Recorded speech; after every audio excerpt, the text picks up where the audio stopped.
Me kushtet brenda burgut të Dubravës, unë joftuan edhe deputetët, bile me kërkesat të burgosurve, antarët e Komisionit për Legjislacion të premten qëndruan në këtë qendër. Kryetarja e këtij komisioni tek të hënën tregoi çfarë pa në Dubravë, pasi ekipi i Klan Kosovës nuk ishte lejuar të përcjell vizitën nga shërbimi korrektues. Në qendrën korrektuese të Dubravës kishte para burgosur tash 7 vite. Pra kjo është shqetësuese dhe duhet të adresohet menjëherë. Vërejtjet më të mëdha të burgosurit në këtë qendër korrektuese i kanë në panelin për lirim me kusht.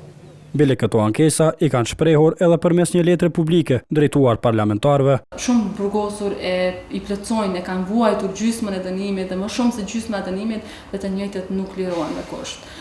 Ose kur janë liruar me kusht recidivistët. Dhe kjo lë për dyshuar.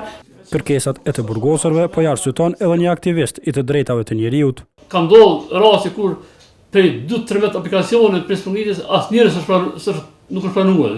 Nuk është rregull. Shala nuk po pajtohet as me përbërjen e panelit për lirim me kusht. Nuk duhet të jetë kjo përbërje.